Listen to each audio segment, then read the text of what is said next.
जय हिंद एवरीवन। आज की ये वीडियो आपके एनसीसी के किसी भी एग्जाम के लिए मोस्ट इंपॉर्टेंट है, क्योंकि आज की इस वीडियो में हम डिस्कस करेंगे डिफेंस नॉलेज और मिलिट्री हिस्ट्री से रिलेटेड कुछ इंपॉर्टेंट क्वेश्चन। तो इसमें जो सबसे पहला क्वेश्चन है वो ये है कि भारतीय सशस्त्र सेनाओं के सर्वोच्च सेनापति कौन होते हैं? Who is the supreme commander of the Indian armed forces? तो इंडियन आर्म्ड फोर्सेज के जो सुप्रीम कमांडर होते हैं वो होते हैं भारत के राष्ट्रपति, जो कि भारत के पहले सिटीजन यानी कि पहले नागरिक भी होते हैं। नेक्स्ट क्वेश्चन हमारा है कि भारत की स्वतंत्रता के समय भारतीय थल सेना के सर्वोच्च सेनापति का पद नाम क्या था? At the times of India's independence what was the designation of the head of the Indian army?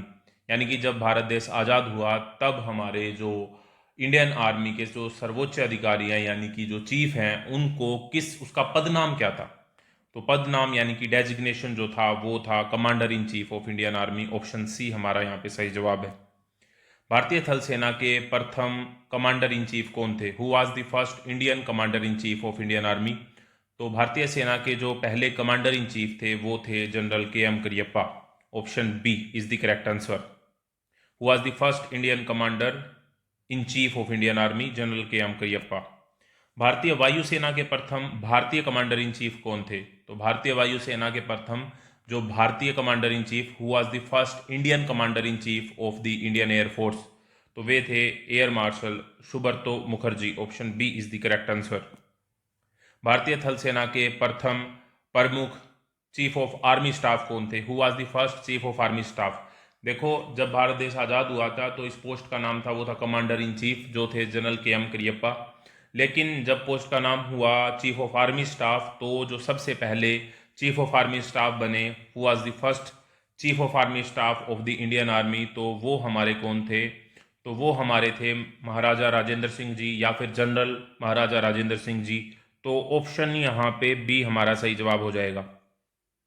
भारतीय जल सेना के प्रथम प्रमुख चीफ ऑफ नवल स्टाफ कौन थे? Who was the first chief of Naval staff of the Indian navy? तो Indian navy में अगर हम बात करते हैं तो वाइस एडमिरल रामदास कटारी यहाँ पे first chief of Naval staff बने। 15 जनवरी को भारतीय थल सेना दिवस किस उपलक्ष्य में मनाया जाता है? अभी तक आपने ये तो जरूर पढ़ा होगा कि भारतीय थल सेना दिवस 15 जनवरी को मनाया जाता है, या फिर इंडियन आर्मी डे जो मनाया जाता है वो 15 जनवरी को मनाया जाता है। लेकिन 15 जनवरी को ही क्यों मनाया जाता है ये आप आज पढ़ेंगे। On 15 January Indian army day is celebrated to commemorate which event? किस इवेंट को याद करते हुए? क्यों? क्योंकि इसी दिन यानी कि 15 जनवरी 1949 को जनरल के एम करियप्पा जो हैं वो कमांडर इन चीफ बने थे। तो ऑप्शन सी यहाँ पे सही जवाब होगा। On this day 15 January 1949 General K M Cariappa became the commander in chief. Bharat को पाकिस्तान के विरुद्ध सर्वप्रथम कौन से युद्ध का सामना करना पड़ा?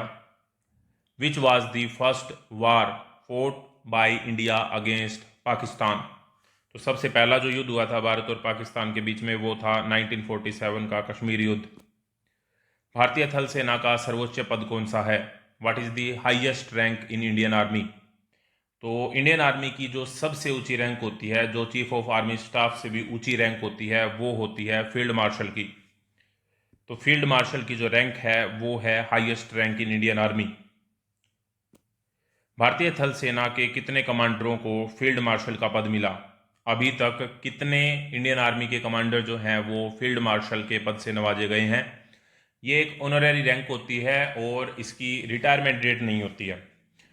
तो यहाँ पे दो बने अब तक इंडियन आर्मी की अगर हम बात करते हैं तो एक बने हैं जनरल के एम करियप्पा और दूसरे बने हैं general Sam Manekshaw. Option B यहाँ पे सही जवाब है। भारतीय वायुसेना में मार्शल का पद ग्रहण करने वाले एकमात्र प्रमुख कौन थे? तो who was the only officer of the Indian air force to hold the rank of marshal? जैसे हमने अभी बात की है पिछले क्वेश्चन के अंदर, हम देख पा रहे हैं यहाँ पे कि वहाँ पे जो फील्ड मार्शल का पद है यहाँ पे वो एयर मार्शल के पद के बराबर होता है, और यहाँ पे जो मार्शल का पद ग्रहण किया है वायुसेना में वो जो मिला है वो एकमात्र जो है वो हैं Arjan Singh ji.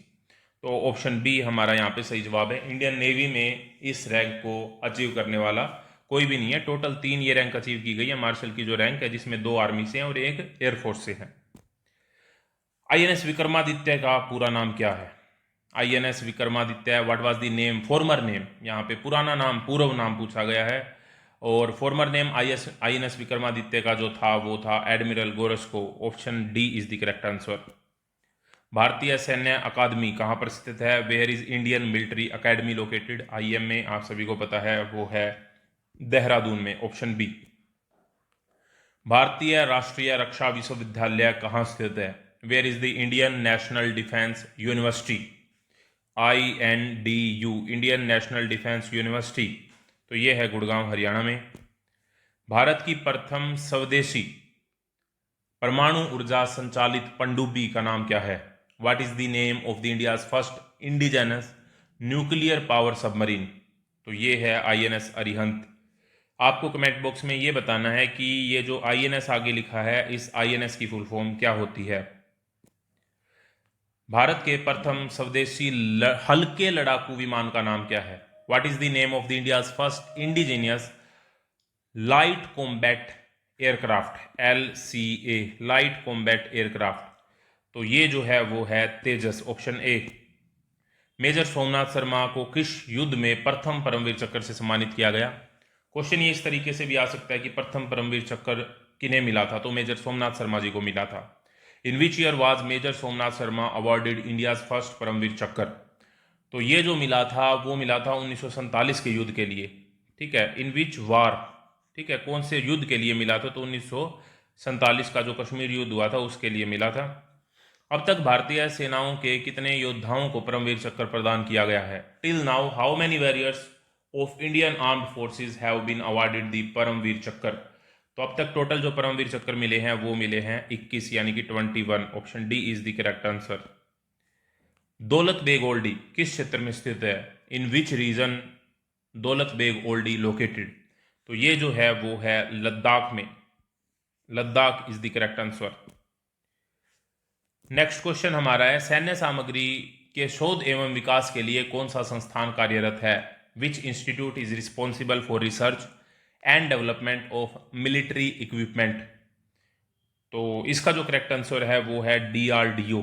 DRDO, defence research and development organisation. आपको कमेंट बॉक्स के अंदर इसरो की फुल फॉर्म बतानी है। किस रेजिमेंट से संबंधित सैनिकों ने सर्वाधिक परमवीर चक्र प्राप्त किए हैं? Which regiments soldiers have received the maximum number of Paramvir Chakra? तो मैक्सिमम नंबर ऑफ परमवीर चक्र जो मिले हैं वो ग्रेनेडियर्स को मिले हैं। Option B. भारत में थल सेना दिवस कब मनाया जाता है? When is the Indian army day celebrated? Indian army day जो मनाया जाता है वो 15 जनवरी को मनाया जाता है। भारतीय वायुसेना दिवस कब मनाया जाता है? When is the Indian air force day celebrated? तो इंडियन एयरफोर्स डे 8 अक्टूबर को मनाया जाता है। भारतीय जल सेना दिवस कब मनाया जाता है? When is the Indian navy day celebrated?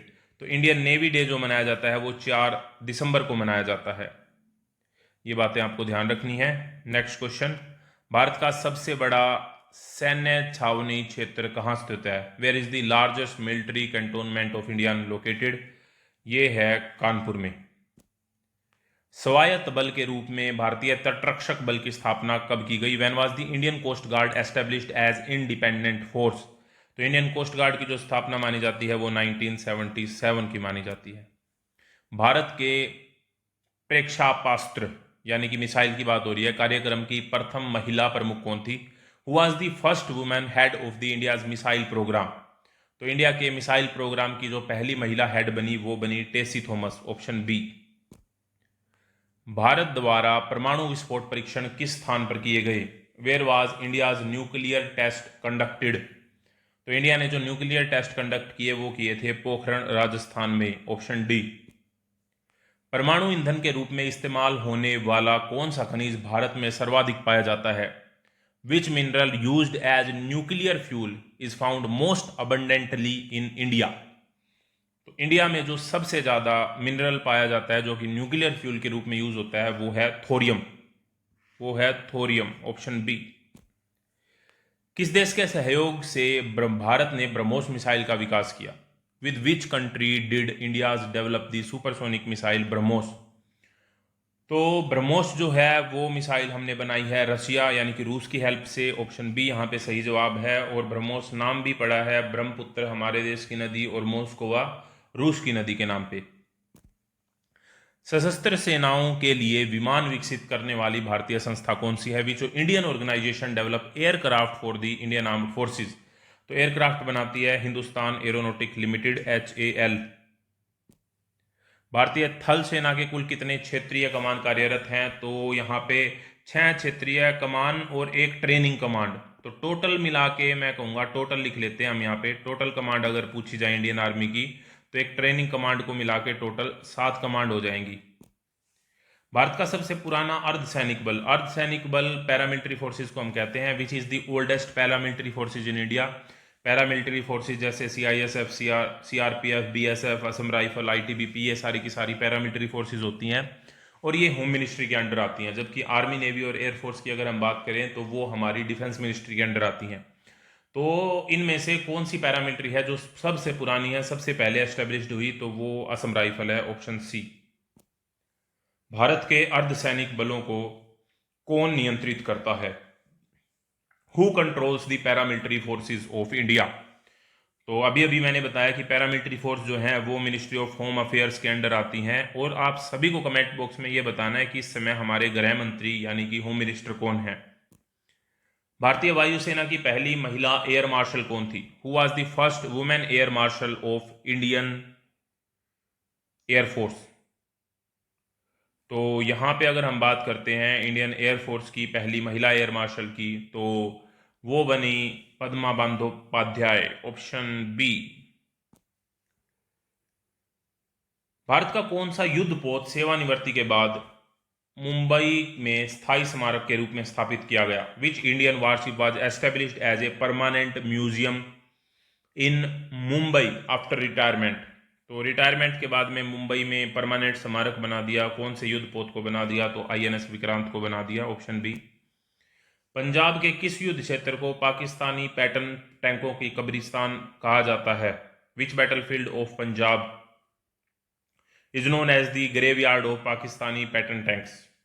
तो ये है Khemkaran sector, option B. Bharat में NCC किस वर्ष शुरू की गई? In which year was NCC started in India? It was started in the year of 1948।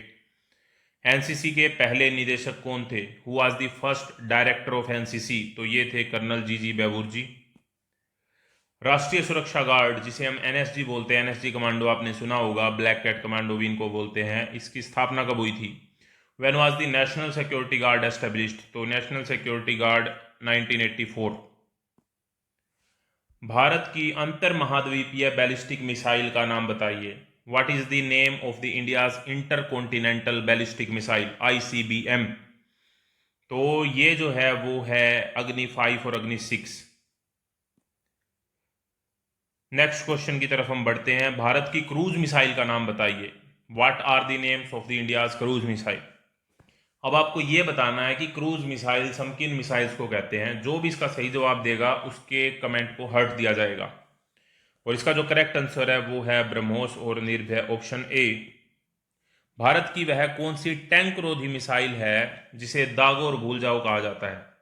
एक ऐसी टैंक मिसाइल है, टैंक रोधी मिसाइल है, एंटी टैंक मिसाइल, जिसका नाम ही है कि फायर एंड फॉरगेट, चलाओ और भूल जाओ, क्योंकि बाद में कोई कम बैक नहीं है उसके बाद में। तो वो है नाग, ऑप्शन बी। भारतीय थल सेना का सबसे पुराना व सबसे बड़ा प्रशिक्षण संस्थान कहां पर है? Where is the oldest and largest training centre of the Indian army located? तो वो है महू, मध्य प्रदेश में, जिला इंदौर में पड़ता है ये, ऑप्शन बी। भारत में एशिया की सबसे बड़ी नौसेना प्रशिक्षण अकादमी यानी कि INA की बात हो रही है, INA इंडियन नेवल अकेडमी की बात हो रही है। Where is the Asia largest naval training academy in India located? तो वो है एजिमाला, केरल में, ऑप्शन बी। भारत की राष्ट्रीय रक्षा अकादमी यानी कि नेशनल डिफेंस अकेडमी, NDA कहाँ पे है? तो NDA का आपको पता होगा, NDA जो है वो है खड़गवासला, पुणे में, option C. Where is the national defence academy NDA located? Khadakwasla, Pune. संघ लोक सेवा आयोग यानी कि UPSC द्वारा भारतीय सशस्त्र सेनाओं में अफसरों की भर्ती के लिए कौन सी परीक्षा आयोजित की जाती है? Which exam is conducted by UPSC for the recruitment of officers in the Indian armed forces?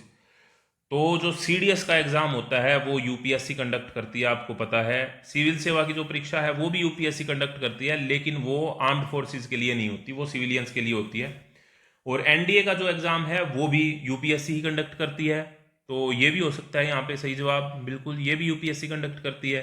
तो मैं तो यहाँ पे बी और सी दोनों कहूंगा, बिल्कुल। एफकेट जो है वो एयरफोर्स के द्वारा खुद कंडक्ट किया जाता है, तो एफकेट यहाँ पे नहीं होगा, यूपीएससी की बात हो रही है। तो एनडीए और सीडीएस दोनों के दोनों जो एग्जाम है वो यूपीएससी के द्वारा कंडक्ट किए जाते हैं, और ये भारतीय सशस्त्र सेनाओं में ऑफिसर की भर्ती के लिए होते हैं। आईएनएस विक्रांत का निर्माण किसके द्वारा किया जा रहा है या किया गया, यहाँ पे किया गया आना चाहिए।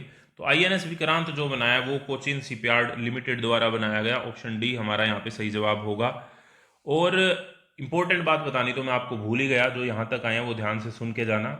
वो बात ये है कि इसी तरह के और इम्पोर्टेंट क्वेश्चंस की मैंने एनसीसी के एंट्रेंस एग्जाम के 500 मोस्ट इंपॉर्टेंट एमसीक्यू की एक पीडीएफ बनाई है। उस पीडीएफ का लिंक आपको वीडियो के डिस्क्रिप्शन में मिल जाएगा। और प्लेलिस्ट बनाई है इन सारी वीडियोस की जो मैंने आज से पहले बनाई है, वो प्लेलिस्ट का लिंक भी आपको पहले कमेंट में मिल जाएगा, तो जाके देख लेना। Thank you very much.